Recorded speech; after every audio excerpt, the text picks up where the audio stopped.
maklumlah hujung minggu saya biasanya outstation, jadi memang banyak keluar lah. Tapi alhamdulillah hari ni pun sebenarnya sikit sajalah, sekejap saja, lebih kurang 7 lebih, sebab saya kena buat ansur. Hari ni anak saya ada convocation tadika pun convocation tu sekarang, bukan orang universiti saja. Jadi kena meraihkan lah ya. Jadi ibu ayah, tuan-tuan puan, minta maaf banyak-banyak. Jadi semampunya lah insya-Allah saya cuba penuhi. Bulan ini, tahun ini saya cuba penuhilah insya-Allah semampunya. Sebab tiap-tiap bulan Tuan Imam akan WhatsApp saya, Ustaz, subuh Sabtu minggu pertama kita bagaimana? Jadi saya kata saya nak datang, tapi pekan daya kadang kita di Kuala Lumpur, di Johor Bahru, kadang mengata itu ke Sarawak sebagainya. Tapi tak apalah tuan-tuan, itu barangkali musim maulid hari itu memang sibuk lah. Biasalah Ustaz celebration tuan-tuan ya. Dia bukan celebrity, dia celebration. Ada celebration orang jemput lah. Bila tak ada celebration tak ada maknanya tuan-tuan ya. Jadi itulah, ni minggu ni dah mula pula Isra Mi'raj ni. Minggu depan ni dah berdiri Isra Mi'raj. Biasalah gitulah tuan-tuan ya. Dan saya rasa seronok kita di Johor. Saya minggu lepas ada lagi ceramah Maulid Rasul. Ini hebat di Johor ni tuan-tuan. Sebab apa? Semua benda kita sentiasa sepanjang tahun. Lantak apa negeri lain nak kata tentang Johor, lantak mereka lah. Tapi kita di Johor tuan-tuan, kita semangat mencintai Nabi ini bukan saja pada musim Maulid. Mencintai Nabi ini bukan saja bulan Rabiul Awal, tapi kita sayang, cinta, rindu Nabi sepanjang masa. Every day, every time, everywhere, ever ready. Itu bateri lah tuan-tuan. Maknanya sentiasa. Hari ini juga pagi insya-Allah kita akan berkongsi berkaitan tentang hadis Nabi Muhammad sallallahu alaihi wasallam. Kalau ikutkan tuan-tuan, saya punya giliran adalah berkaitan tentang hadis 40. Matan Arba'in, hadis 40 Imam Nawawi. Kalau ikut kira-kira ibu ayah, tuan-tuan dan puan, dalam silibus Al-Quran, tafsir Al-Quran dan hadis Nabi, sekolah agama kerajaan negeri Johor, umur darjah 4 tuan-tuan dan puan, anak cucu kita darjah 4 seagama dah belajar dah hadis 40 ni. Hadis pertama kalau tuan-tuan ingat, mula-mula kita kuliah dulu, iaitu hadis berkaitan tentang niat. Kemudian hadis kedua, hadis berkaitan tentang hadis Jibril. Bagaimana Jibril jumpa Nabi membicarakan tentang rukun iman, rukun Islam, kemudian ihsan, kemudian tanda-tanda kiamat dan sebagainya. Dan pada kali ini tuan-tuan dan puan, untuk pertemuan pada kali ini, kita dah masuk hadis yang ketiga, iaitu membicarakan tentang rukun Islam. Ini cantik tuan-tuan dan puan.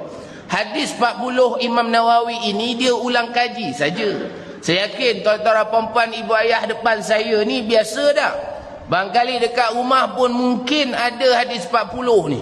Maknanya orang Johor kalau tak reti hadis 40 ni buat malu tuan-tuan.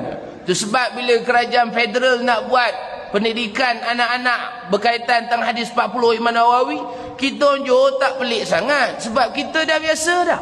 Mana-mana masjid surau bicara bab hadis 40 Imam Nawawi, susunan Imam Nawawi. Kemudian di agama memang dah belajar dah. Dan yakin juga tuan-tuan puan dah biasa dengar dah. Dan mungkin ada kat rumah. Ibu ayah, tuan-tuan puan, tiap-tiap hari kita baca Quran. Saya yakin depan saya ibu ayah memang tiap-tiap hari baca Quran. Satu hari tak baca Quran rasa mencungap-cungap. Agaknya lah tuan-tuan ya. Dia macam tak dapat. Kalau orang dah biasa minum kopi, hari-hari nak kopi tuan-tuan, dia dah macam ketagih. Dia ketagih hari-hari nak kopi. Kalau ngeteh jenis ngeteh petang tuan-tuan ya. Dia kalau dah memang ngeteh petang ngeteh kan. Pukul 5.30 lepas asar je mesti pergi mengeteh. Ini memang ada jenis orang begini. Maknanya tuan-tuan puan, dia dah menjadi satu kebiasaan harian dia. Kalau tak buat dia pelik tuan-tuan ya. Itu macam ada orang memang setiap subuh sedekah. Setiap subuh sedekah. Maknanya pagi-pagi bangun pagi pergi masjid dah sedekah dah. Kalau dia tak buat satu hari, dia akan rasa pelik. Ini memang ada orang begini. Maknanya tuan-tuan dalam ibadah pun begitu. Dipanggil ketagihan beribadah. Orang ni tuan-tuan, kalau tiap hari dah baca Quran, satu hari tak baca, dia rasa aneh. Dia rasa macam tak senang duduk. Oh, rupanya Quran dia belum selesai. Itu luar biasa. Samalah juga tuan-tuan, kalau hari-hari kita boleh baca Quran, jangan lupa juga hari-hari kita membaca hadis Nabi Muhammad sallallahu alaihi wasallam. Semalam tuan-tuan kalau puasan waktu khutbah Jumaat, khatib kita baca penuh dengan kesyahduan. Saya jemaah sini semalam tuan-tuan, hari Jumaat. Cerita tentang kepimpinan Nabi SAW. Maknanya apa ibu ayah? Bagaimana kita nak memahami perjalanan kehidupan Nabi SAW. Dia tidak boleh dilihat hanya sekadar kita membaca storytelling ataupun buku-buku cerita tentang Nabi saja. Tetapi kita kena mencari punca kuasa. Kita perlu mencari sumber sesuatu bidang, sesuatu cerita itu berdasarkan daripada hadis Nabi Muhammad sallallahu alaihi wasallam. Itu sebab ibu ayah kalau kita belajar agama, sumber agama kita mula-mula apa tuan-tuan dan puan? Ingat ke tak ingat? Sumber mula-mula sekali hukum hakam. Apa dia? Senyap je tuan-tuan macam tak ada orang ni tuan-tuan. Saya cakap dengan kamera sajalah tuan-tuan. Apa sumber utama ibu ayah? Al-Quran. Al-Quran sumber utama kita. Yang kedua hadis Nabi. Ini dua punca utama dalam agama ini. Dan kemudian barulah kita ada qiyas, ada ijma' ulama' dan sebagainya. Maknanya nak mengeluarkan satu fatwa, nak mengeluarkan satu hukum, kena ada buktinya, kena ada dalilnya. Kalau kita belajar ilmu tauhid, apa dalil sifat 20? Ini semua ada ceritanya tuan-tuan dan puan. Jadi saya yakin tuan-tuan orang belajar, barangkali jumpalah punca kuasanya. Solat 5 waktu, apa punca kuasanya? Nak berbicara tentang satu bidang, kena ada punca kuasanya.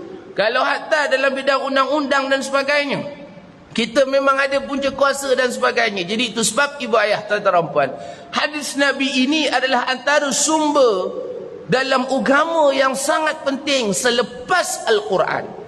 Itu sebab tiap-tiap hari kena usaha untuk baca hadis Nabi. Bagaimana ustaz? Tuan-tuan dan puan cari sajalah. Banyak buku. Yang paling mudah kitab hadis Imam Nawawi, hadis 40. Dalam itu ada lebih 40 hadis membicarakan tentang perjalanan kehidupan Nabi, amalan dan sebagainya. Dan hari ini insya-Allah kita nak masuk hadis 40 ini, membicarakan tentang rukun Islam. Apa Nabi kata ibu ayah tuan-tuan puan hadis yang ketiga ini daripada Abi Abdurrahman Abdullah bin Umar radhiyallahu anhuma, bahawasanya beliau berkata, saya mendengar Rasulullah sallallahu alaihi wasallam bersabda, sami'tu Rasulullah sallallahu alaihi wasallam qala buniyal islamu 'ala al-khamsin syahadati an la ilaha illallah wa anna muhammadar rasulullah wa iqamis salah wa ita'iz zakah wa hajjil bait wa shaumi syahr ramadan. Hadis riwayat Imam Bukhari dan Muslim. Tuan-tuan dan puan, hadis ini sangat popular membicarakan tentang rukun Islam. Rukun ni tuan-tuan, setiap apa pun mesti ada rukunnya. Haji ada rukun haji, iman ada rukun iman, sacrament, rukun ini adalah mesti. Dan mesti ini tuan-tuan maksudnya kena ikut dia punya urutan. Itu sebab kebanyakan rukun-rukun ibadah mula mesti dengan niat. Ulama susun tuan-tuan, mula niat. Akhirnya apa tuan-tuan? Kalau perasan lah, rukun solat, rukun puasa, rukun wudu, akhirnya mesti apa? Tertib. Maknanya kena mengikut susunannya. Samalah juga rukun iman. Rukun iman apa dalilnya? Apa buktinya? Punca kuasanya di mana? Hadis yang kedua. Rukun Islam mana? Hadis yang ketiga. Ini kita kena tahu. Mana puluh tahun kita belajar, sejauh mana kita memahami tentang agama ini. Kadang-kadang tanya budak kita dari kecil belajar. Tuan-tuan ibu ayah semua tahu rukun iman apa benda, rukun Islam apa benda. Kalau kita kira-kira, kalau ikut dunia, hukum belajar dunia ni, tuan-tuan belajar sejarah tahun 1970, wujudnya rukun negara. Ini ada orang bekas menteri Kementerian Penerangan kan. 1970 wujudnya rukun negara. Kenapa adanya rukun negara? Semua ada ceritanya, tuan-tuan kajilah ya. Maksudnya tuan-tuan puan, ada 5 rukun negara. Kalau dia tidak ikut antara 5 itu, maka dia tidak boleh digelar sebagai rakyat Malaysia. Itu kalau rukun negara. Maknanya kalau rukun Islam ada 5 tu tuan-tuan.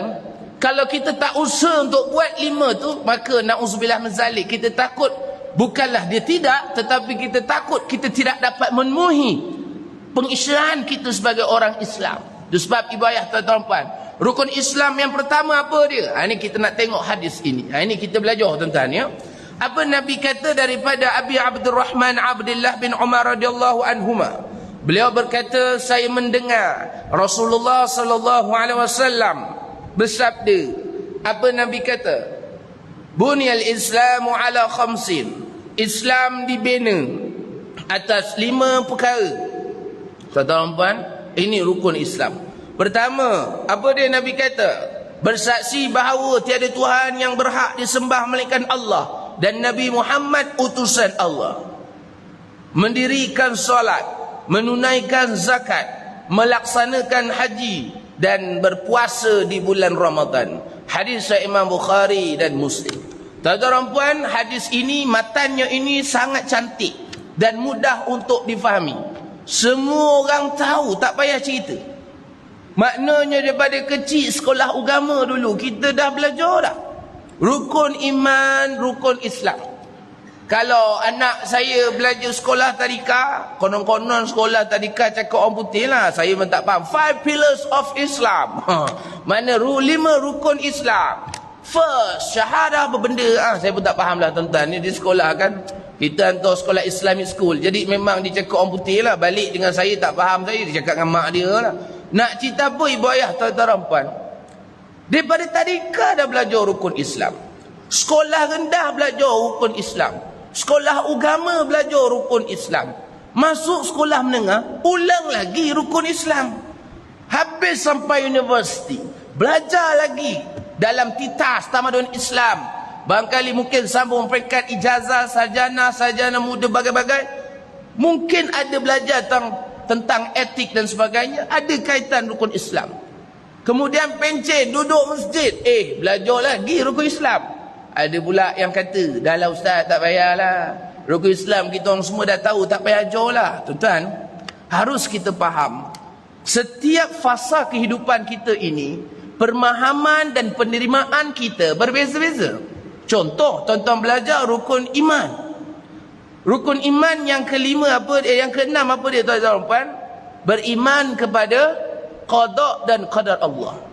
Time tuan-tuan belajar qada qadar, waktu belum kena ujian, pemahaman dan penerimaan kita berbeza. Tetapi kalau kita baca balik ilmu qada qadar itu, kita belajar tentang apa itu qada qadar, bagai-bagai kita belajar.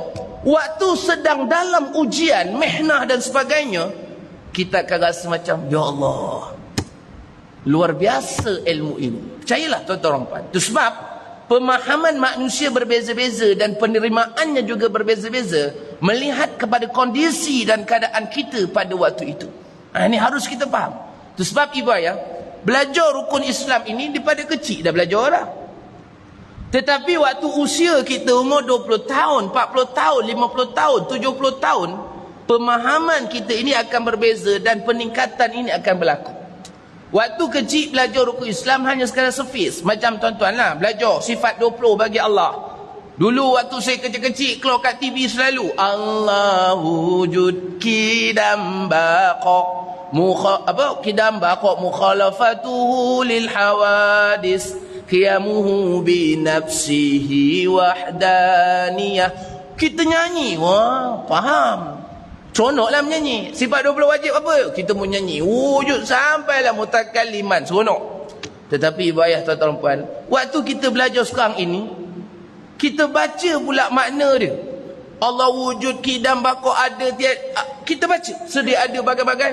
Kemudian peningkatan lagi kita belajar, bukan sekadar kita baca dan maksudnya, tetapi kita memahami dalilnya, bagaimana peraplikasiannya, bagaimana lebih memahaminya, bagaimana lebih menghayatinya. Itu sebab pemahaman ini berbeza mengikut tahap masing-masing. Contoh tuan-tuan baca Quran. Quran peringkat pertama baca adalah mengikut hukum tajwid. Itu standard. Meningkat yang kedua adalah memahami tafsiran dan juga mentadabbur ayat suci Al-Quran.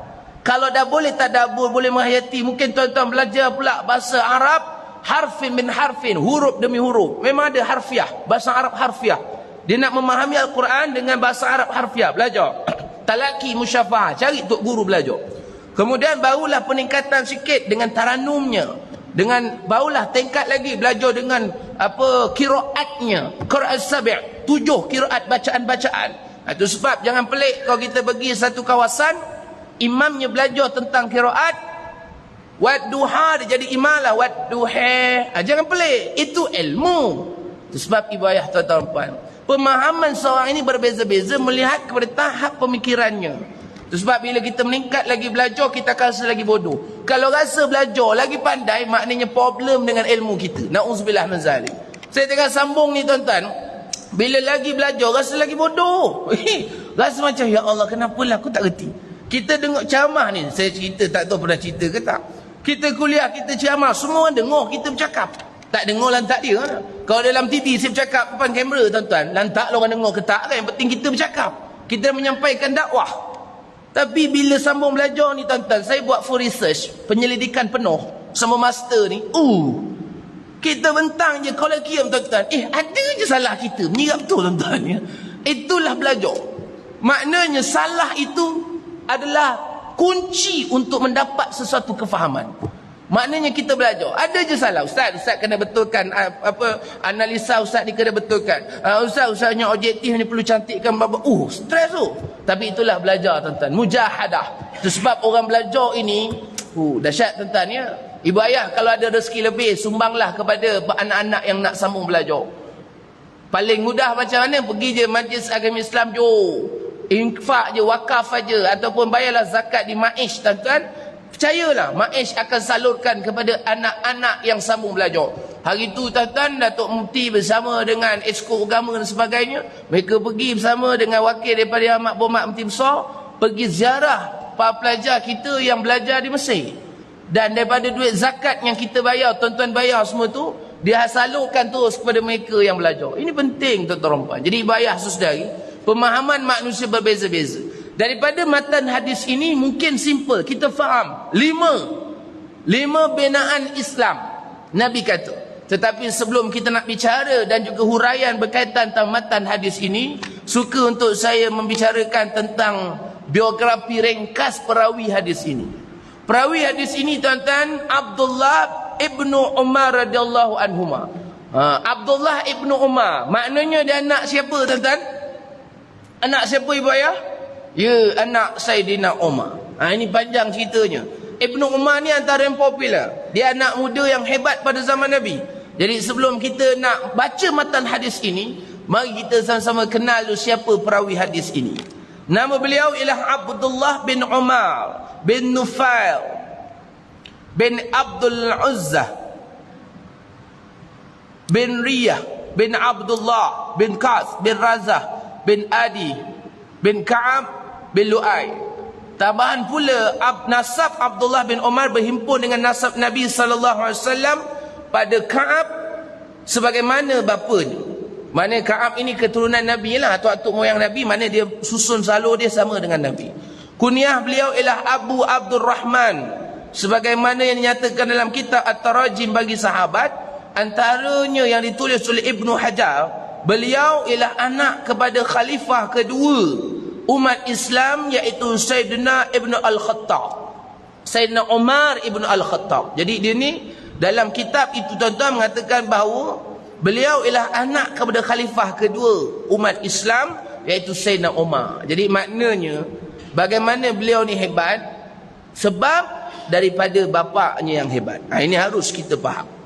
Manusia ni tuan-tuan kadang hebatnya mesti tengok siapa dia punya keturunan. Biasanya keturunan hebat. Kadang dia ni biasa-biasa je, tapi barangkali mungkin atuk dia hebat. Setiap orang ada begitu tuan-tuan ya. Itu sebab ibu ayah, saya terkesanlah bila mana saya pernah berforum dengan Datuk Kiai Haji Suhaili. Kiai Suhaili kata apa? Yang berbagi tuan guru kita, Kiai Suhaili kata apa? Beliau kata apa tuan-tuan? Kita jadi hebat sekarang ini, kita senang hidup sekarang ini, barangkali mungkin berkat daripada tok nenek moyang kita dulu mendoakan kita. Tok nenek kita moyang dulu doakan kita, barangkali itu sebablah kita hidup kita mudah dan sebagainya pada hari ini. Tetapi tuan-tuan puan, kita risau anak cucu kita esok takut lupa kat kita nanti. Itu sebab tuan-tuan puan, waktu kita tengah hidup ini, jangan lupa kata Tuan Guru Kiai Suhaili, dia kata apa? Waktu hidup ini jangan lupa doakan juga anak, cucu, cicit keturunan kita. Ini penting tuan-tuan. Kita nak kita mati esok, anak cucu ingat kita. Anak cucu doakan kita. Itu jam kita dah tak minta apa dah. Minta doakan kita di alam kubur saja. Tetapi kalaulah kita dunia ni tak nak doakan mereka, kita takut mereka lupa kepada kita. Itu sebab ibadah dalam doa jangan lupa. Ya Allah, rahmati dan berkati, lindungilah anak cucu cicit keturunan daripada fitnah dajjal, fitnah akhir zaman, fitnah dunia. Ini penting tuan-tuan. Doakan juga anak cucu cicit keturunan. Barangkali berkat doa kita itu anak cucu kita keturunan kita terpelihara daripada perkara yang boleh merosakkan iman mereka di akhir zaman nanti. Sekarang ni kita akhir zaman. Alah ustaz, dunia nak kiamat entah sampai ke tak cucu cicit. Mana kita tahu. Dunia nak kiamat ni tuan-tuan, sepatutnya lebih bersemangat. Buat urusan dunia ni, kita conquer semua. Kena ada tuan-tuan ya. Alah ustaz, malah lah kita nak beli rumah bagai-bagai, nak duduk ni kita biasa-biasa je. Dunia kiamat. Silap pemikiran begitu tuan-tuan ya. Sepatutnya dunia nak kiamat ini kita lebih bersemangat bekerja, lebih semangat beribadah. Itu sebab kita biasa dengar, kalau dunia nak kiamat, tangan ada biji benih tuan-tuan, tanam. Ini dunia nak kiamat. Tak apalah ustaz, kita duduk masjid je lah, makan apa yang ada. Masjid bawa sarapan dah ini, alhamdulillah kan. Tak payah kerja lah ustaz, kita nak berhenti nak beribadah saja. Silap. Hakikatnya kerja juga merupakan satu ibadah. Bercampur dengan masyarakat juga merupakan satu ibadah. Jumpa rakan-rakan, bersembang, ngeteh pun satu ibadah. Bertanya khabar, ziarah, menziarahi dan sebagainya. Jangan mengecilkan skop pemikiran kita yang hanya ibadah cuma di atas di kos jadah, yang hanya ibadah cuma dalam masjid surau. Ini pemikiran yang silap. Itu sebab ibadah tuan-tuan kita berusaha semampunya untuk beribadah meningkatkan kepada Allah SWT. Baik. Kita nak tengok siapa anak Sayyidina Umar ini tuan-tuan ya. Ibnu Umar ini orang yang hebat. Abdullah bin Umar telah lahir pada tahun ketiga ketika Nabi SAW menjadi Rasul. Maknanya umur Nabi berapa tahun itu jam? 43, 44 lebih kurang. Jadi Rasul umur 40. Kemudian Nabi berhijrah umur 53 tahun. Sebab apa? Sebab 13 tahun Nabi berdakwah di Mekah. 3 tahun secara senyap-senyap, sembunyi-sembunyi di rumah Arkam, Abi Arkam dan sebagainya. Kemudian tahun keempat kenabian Nabi berdakwah seterang-terangan di atas Bukit Safa. Dan 10 tahun Nabi berdakwah di Mekah, tak berapa nak terima. Nabi pergi Taif dan sebagainya, berlakulah Isra Mi'raj. Ini minggu depan insya-Allah Isra Mi'raj. Isra Mi'raj berlaku tuan-tuan bukan secara tiba-tiba. Tapi Isra Mi'raj berlaku adalah rentetan peristiwa yang berlaku sebelum itu. Maknanya kehilangan isteri Nabi yang dicintai, Sayyidatina Khadijah wafat. Kemudian bapa saudara yang lindung Nabi, yang sayang Nabi, jaga Nabi berkecil dan macam bapa angkat Nabi, Abu Talib, mati dalam keadaan kafir pada ketika itu. Nabi sedih. Makanya Allah Ta'ala memberikan motivasi dan berita gembira kepada Nabi dengan memberhadiahkan Nabi peristiwa Isra wal Mi'raj. Itu nantilah penceramah lain cerita tuan-tuan ya. Bagaimana perjalanan Nabi bertemu Allah. Dan tuan-tuan tiap-tiap tahun dengar. Alah ustaz, benda sama je. Percayalah. Walaupun tiap-tiap tahun kita dengar, tapi sebenarnya tuan-tuan, ilmu kita akan bertambah. Ini revision. Manusia kan insan. Insan daripada bahasa Arab maknanya nisyan. Afatul ilmu nisyan. Penyakit ilmu adalah lupa. Kita ni lupa tuan, tapi bagus lupa ni. Kalau kita ingatnya pun masalah juga. Ingat aja. Akhirnya berduka tak lama. Itu sebab berkabung tuan-tuan ya. Berkabung ataupun bersedih ni, dia biasanya dia jangan lama-lama sangat. Itu sebab orang perempuan iddah pun lebih kurang 40 hari, 44 hari je, lebih kurang saja. Sebab apa tuan-tuan? 3 bulan suci bagi gitulah. Sebab apa? Supaya jangan lama sangat. Dia kalau lama sangat dah 5 tahun pun masih sedih lagi sebab kehilangan, apa ya? Itu sebab adanya lupa. Bila lupa ni tuan-tuan, okey sikit lah. Tapi ada orang kadang seminggu dah lupa dah. Pun payah juga tuan-tuan ya. Pun payah juga lah. Seminggu ni dah dah meninggal dah betul. Tak kisahlah, tu masing-masing rezeki tuan-tuan ya. Jadi bayar saudara, kita tambah ilmu. Jadi Nabi SAW umur 43 tahun lebih kurang. Ibnu Umar, Abdullah bin Umar ini lahir yang meriwayatkan hadis ini. Jadi dia lahir ketika umur Nabi 40 lebih. Maknanya umur Nabi dengan dia jauh lah, lebih kurang 40 lebih. Kemudian dia baru lahir. Mana tahun ketiga kerasulan. Ini kerana telah disahkan bahawa ketika peperangan Badar umurnya adalah 13 tahun. Form 1. Kita sekarang form 1 lah, lebih kurang tuan-tuan ya. Dan peperangan Badar berlaku pada tahun kedua hijrah. Selama 10 tahun Abdullah bin Umar membesar dalam madrasah dan tarbiyah Nabi SAW di Madinah, dan beliau juga hidup ketika turunnya ayat-ayat Al-Quran ke atas Rasulullah SAW. Jadi maknanya kalau dia waktu tu muda, kita ke depan orang dulu umur matang tuan-tuan ya. Zaman Nabi ni umurnya matang. Tak payah cerita banyak lah, barangkali ibu ayah depan kita mungkin zaman atuk nenek dulu umur 9 tahun dah kahwin dah. Umur balik 9 tahun dah kahwin dah. Itu sebab orang dulu, sekarang ni saya jumpa tuan-tuan, anaknya berapa belas orang. Satu ibu bukan ada cawangan lain, tak lah, satu saja. Anaknya berbelas tahun. Saya kata macam mana rupanya. Dan sekarang ini anak dia yang tua dan nak pencen dah. Umur dia berapa tahun. Beza tak jauh. Rupanya tuan-tuan dia kahwin muda. Umur 14 dah kahwin dah. Orang dulu. Sekarang jangan buat main.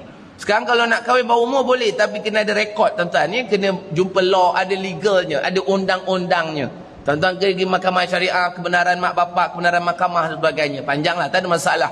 Itu rezeki lah. Tapi nak ceritanya tuan-tuan perempuan, orang dulu matangnya beza. Sekarang ni apa benda?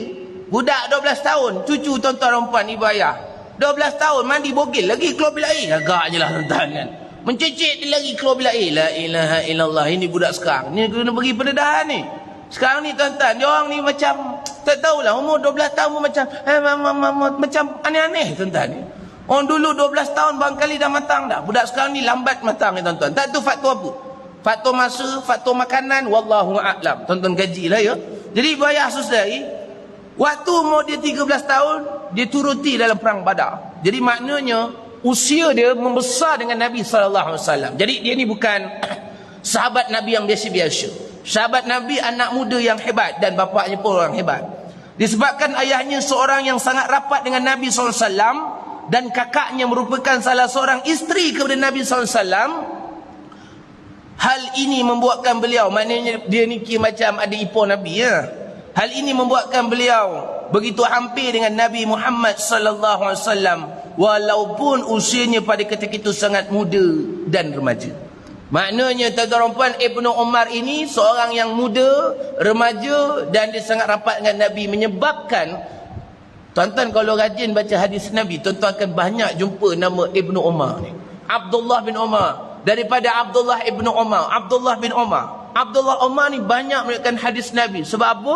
Beliau ini adalah antara tokoh anak muda yang hidup bersama Nabi. Antaranya Mus'ab bin Umar, antaranya Ibnu Mas'ud, Abdullah. Dia ada banyak nama Abdullah zaman Nabi ni. Abdullah Ibnu Mas'ud, kemudian Abdullah Ibnu Umar. Jadi banyaklah tuan-tuan ya. Tuan-tuan boleh carilah, kaji sirah Nabi SAW. Dalam waktu yang sama beliau juga bersahabat dan bersama dengan sahabat-sahabat agung yang lain. Mana sahabat-sahabat yang luar biasa, yang famous. Antaranya Sayyidina Abu Bakar radhiyallahu anhu, Utsman bin Affan, Ali bin Abi Talib, Uzaifah bin Al-Yaman, dan ramai lagi. Beliau mempunyai dan juga mengambil manfaat pada zaman muda beliau dengan menghafaz Al-Quran dan hadis-hadis Nabi SAW, sehingga beliau terkenal dengan sifatnya yang bertakwa, alim, zuhud, dan banyak lagi sifat-sifat yang terpuji yang ada kepada beliau. Maknanya tuan-tuan, umur beliau waktu muda dah memang banyak belajar dengan Nabi Muhammad SAW. Dan bagaimana perjalanan hidupnya tuan-tuan, Abdullah bin Umar ini, bagaimana kewafatannya, dan apakah beliau pernah ditawarkan oleh zaman Sayyidina Osman. Selepas Umar wafat, Sayyidina Osman jadi khalifah. Sayyidina Osman pernah menawarkan jawatan tinggi kepada beliau. Tapi apa tindakan beliau tuan-tuan puan? Untuk mengetahui lebih lanjut, kita sambung pertemuan akan datang lah, insya-Allah tuan-tuan ya. Kita akan tengok pertemuan akan datang tentang perawi hadis ini, sikit tentang Sayyidina Ibnu Umar, Sayyidina Abdullah bin Umar ini. Dan waktu yang sama tuan-tuan, insya-Allah kita akan sambung tentang matan hadis ini. Apakah yang dimaksudkan dengan binaan Islam, apakah yang dimaksudkan dengan rukun Islam dan sebagainya. Boleh tuan-tuan ya? Saya minta maaf lah tuan-tuan, kurang lebih 40 minit kita bersama. Moga-moga Allah rahmati dan berkati kita semua. Jadi dah pun syuruk, tuan-tuan pun barangkali ada lagi urusan lain dan saya kena beransur. Jadi saya minta maaf banyak-banyak tuan-tuan. Nanti ada orang marah pula, ustaz dah lah sebulan sekali, kejap benar pula. Saya tak tahu lah tuan-tuan rasa kejap ke lama. Tapi saya rasa dah lama dah tuan-tuan. Kan? Sejam lebih dah, dekat sejam dah tuan-tuan. Jadi moga-moga memberi manfaat insya-Allah. Baik buruk semua daripada Allah, yang lemah itu kelemahan diri saya. Seronok tuan-tuan bila bicara sahabat Nabi ni. Sahabat Nabi ni tuan-tuan, hidupnya tak macam kita. Dia sama macam kita. Sahabat Nabi semua sama macam kita, tapi hidupnya tak macam kita. Hidupnya tuan-tuan memang luar biasa. Tuan-tuan kalau rajin bacalah kitab Hayatus Sahabah, kitab kehidupan para sahabat. Bagaimana para sahabat Nabi ni hidup. Sahabat Nabi ni hidup tuan-tuan luar biasa. Jangan kata sahabat Nabi ni kerja kat masjid je. Tak, ramai. Tuan-tuan tengok Abu Bakar. Sayyidina Abu Bakar tak banyak meriwayatkan hadis Nabi. Kalau tuan-tuan baca lah. Sayyidina Abu Bakar tuan-tuan, dia tak banyak meriwayatkan hadis Nabi. Sebab apa? Sayyidina Abu Bakar sibuk dengan urusan pentadbiran negara. Sayyidina Abu Bakar bersama dengan Nabi SAW dalam urusan pentadbiran. Bila Nabi ke mana, Sayyidina Abu Bakar ikut untuk urusan pentadbiran, kepimpinan, politik, perniagaan, bisnes sebagainya. Jadi tuan-tuan perempuan, Abu Bakar memang seorang yang luar biasa. Jadi setiap sahabat Nabi ada tokoh-tokohnya. Kalau tuan-tuan kenal Abu Hurairah, InsyaAllah dalam matan Arba'in kita akan berbicara tentang Abu Hurairah. Ada meriwayatkan hadis yang keberapa saya tak ingat, tuan-tuan boleh tunggulah. Maknanya tuan-tuan, Abu Hurairah ni banyak meriwayatkan hadis Nabi. Banyak. Kalau tuan-tuan baca kitab hadis ke apa ke, masih jumpa. Daripada Abu Hurairah radhiyallahu anhu, daripada Abu Hurairah. Kenapa Abu Hurairah banyak meriwayatkan hadis Nabi? Sebab Abu Hurairah ini adalah antara sahabat golongan Suffah. Golongan Suffah ini yang duduk di kaki 5 masjid. Dia tak pergi ke mana. Dia tak ada factory nak fikir. Tak ada kebun nak fikir. Tak ada urusan pentadbiran negara nak fikir. Kerjanya hanya duduk di masjid Nabi. Kemudian makan apa yang Nabi makan. Dia bersama dengan Nabi SAW dalam kuliah dan kuliah Nabi. Maka dia duduk bersama dan menghafal hadis dan sebagainya dengan para sahabat yang lain. Ini hebatnya Abu Hurairah. Dan pergi ke mana je, itu sebab orang suka baca kisah Abu Hurairah ini. Kehidupannya sangat luar biasa. Sebab dia banyak hadis Nabi. Jadi tuan-tuan, perawi-perawi hadis ini, mereka ni ada ketukuhannya masing-masing. Kalau tuan-tuan ingat hadis yang kedua kita baca hadis yang kedua. Yang meriwayatkan hadis yang kedua adalah siapa tuan-tuan? Sayyidina Umar. Sayyidina Umar ni hadis dia semua yang high class. Dia high class ni maknanya tuan-tuan, hadis dia semua yang memang menjadi punca kuasa dalam ibadah. Panjanglah. Ada hadis tuan-tuan, tuan-tuan pun tahu kan, martabat hadis. Hadis yang paling lemah tuan-tuan, hadis dhaif. Ada lagi maudhu'. Maudhu' tu palsu, tak boleh pakai tuan-tuan, palsu tak boleh pakai. Yang kedua atas sikit dhaif, lemah. Lemah boleh lagi guna untuk fadlatul amal, kelebihan beramal dan sebagainya. Kemudian hadis hasan. Kemudian barulah hadis sahih. Ada lagi hasan sahih bagai-bagai. Itu adalah secara umumnya. Sahih ini yang paling tinggi. Bila sahih tuan-tuan paling tinggi, maka hadis itu adalah hadis yang sangat besar. Dan dalam nak punca kuasa nak buat hukum dan sebagainya, kena rujuk kepada hadis-hadis yang besar ini. Dan perbincangan ini tuan-tuan semua dah bicarakan oleh ulama, kerja yang pening kepala. Contoh tuan-tuan nak dapat satu hukum, nak dapat fatwa, jangan pening kepala. Jangan tuan-tuan pula pergi mencari kitab baca, tak payah. Tak payah. Tuan-tuan boleh saja jumpa tok-tok guru. Kalau tok-tok guru tak terjawab, kita di daerah jumpa pejabat qadi. Tanya pejabat qadi tentang hukum, fatwa dan sebagainya. Kalau dah tak tahu, tuan-tuan buat surat, hantar Jabatan Mufti. InsyaAllah Jabatan Mufti Negeri Johor akan jawab fatwa apa yang kita nak. Ini penting tuan-tuan ya. Sebab saya biasalah kita program kadang dengan Jabatan Mufti dan sebagainya. Memang betul tuan-tuan. Kita di Johor ni jangan pening kepala. Kita di Jabatan Mufti. Hebat tuan-tuan ya. Itu sebab ada fatwa ni tuan-tuan. Memang banyak. Tuan-tuan carilah kitab buku fatwa. Kita tanya pejabat qadi dan sebagainya. Kita kena tahu di Johor ini apa benda yang boleh, apa benda yang tak boleh. Ini kadang ikut suka kita je. Minta maaf cakap tuan-tuan ni. Contoh. Ni contoh tuan-tuan ya. Ni contoh. Fatwa main kuda kepang. Apa hukumnya ibu ayah? Minta maaf cakap ya. Siapa pengamal kuda kepang, saya minta maaf cakap. Hukumnya haram. Fatwa negeri Johor. Bukan saya cakap Datuk Mufti. Haram. Memang difatwakan. Tetapi kita tak boleh buat apa-apa. Sebab dia tidak diwartakan. Bila tidak diwartakan tuan-tuan, maka kita tak boleh buat penguatkuasaan, tak boleh buat apa. Dia tak diwartakan. Tapi hukumnya haram. Saya dah cakap, saya dah lepas lah. Ke akhirat Allah Ta'ala tanya, saya dah lepas. Itu sebab peranan pemimpin masyarakat. Kalau dekat lokasi kita, saya yakin kat sini tak ada lah insyaAllah ya. Kalau dekat lokasi kita ada orang main kuda kepang, tegur elok. Ini dakwah kita. Pemimpin masyarakat kena tegur. Tak payahlah main kuda kepang, kan fatwa dah kata haram. Tak ada saya nak main juga. Itu dia dengan Allah Ta'ala. Itu urusan dengan Allah Ta'ala. Ini kena faham tuan-tuan ni. Tak payah nak tanya hukum. Habis Ustaz, tutup aurat hukumnya halal, haram ke tak? Saya nak fatwa tutup aurat. Saya nak keluarkan fatwa. Tak payah tutup aurat bagai-bagai solat. Ini dah ada dalam Quran. Tak payah. Kita nak dapatkan fatwa ini bila tidak jumpa dalam Quran, tak ada hadis, maka perlu dapat fatwa. Bagaimana dapat fatwa? Melalui jabatan mufti. Dia ada memang bagian istibat hukum, bagian fatwa dan sebagainya. Panjanglah kisahnya tuan-tuan ya. Tak payahlah cerita lebih. Tuan-tuan pun tahu sendiri. Jadi ada fatwa yang diwartakan, ada fatwa yang tidak diwartakan. Itu sebab ibu ayah kita kena cakna tentang isu semasa. Apa pun berlaku, kena ada cerita dia. Jangan pada pandai kita buat. Jadi itu sebab ibu ayah kita belajar hadis Nabi ini. Untuk apa? Untuk lebih memahami tentang peranan kehidupan kita di dunia, insya-Allah. Kita akan lihat bagaimana perjalanan hidup Ibnu Umar ini. Kemudian kita akan masuk hadis yang ketiga ini. Dan insya-Allah kita akan sambung pada hadis seterusnya. InsyaAllah jika ada rezeki pertemuan kita bulan depan, insya-Allah. Minta maaf segala kekurangan. Dah sejam dah tuan-tuan. Sekarang itu dahulu saya kena basuh. Jadi kena bergerak terus. Moga-moga Allah rahmati dan berkati kita semua. Terima kasih atas perhatian. Mohon maaf segala kesilapan. Ada rezeki jumpa di lain pertemuan. Wallahu a'lam. Kita tutup pertemuan kita dengan bacaan doa. Moga-moga Allah mudahkan segala urusan kita, insya-Allah. Astaghfirullahalazim. Astaghfirullahalazim. Astaghfirullahalazim. Ghafurur rahim. Na'udzubillahi minash shaitanir rajim. Bismillahirrahmanirrahim. Alhamdulillahi rabbil alamin. Assalatu wassalamu ala asyrafil anbiya'i wal mursalin wa ala alihi wa sahbihi ajma'in. Allahumma ighfir lana dhunubana wal walidina warhamhum kama rabbawna shighara. Ya Allah, Tuhan kami, kasih kedua ibu ayah kami seperti mana mereka masa kami suatu kami kecil, ya Allah. Jika ada di antara kami ibu dan ayah yang telah pergi buat selamanya, tempatkanlah mereka bersama orang soleh dan soleh di syurga abadi, ya Allah. Ya Allah, Tuhan kami, satukanlah hati-hati kami seluruhnya. Rahmati dan berkatilah kami seluruhnya. Jauhkan kami dari berbala bencana. Jauhkan kami dari wabak penyakit yang berjangkit, ya Allah. Makbulkanlah segala hajat dan permintaan kami ini, ya Allah. Jika ada di antara kami yang mempunyai hajat, makbulkan semua hajat kami. Jika ada di antara kami dalam kesusahan, mudahkan segala urusan kami. Jika ada di antara kami ini yang sedang sakit, berikan kesihatan yang baik kepada kami seluruhnya, ya Allah.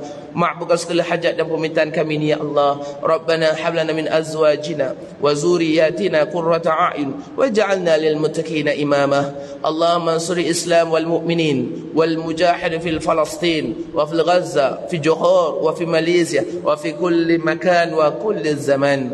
Ya Allah, Tuhan kami, makbulkan doa kami ini, ya Allah. Rahmati dan berkatilah kami seluruhnya. Lindungilah kami, anak-anak kami, cucu cicit keturunan kami seluruhnya daripada fitnah dajjal, fitnah akhir zaman, fitnah dunia, fitnah kubur, ya Allah.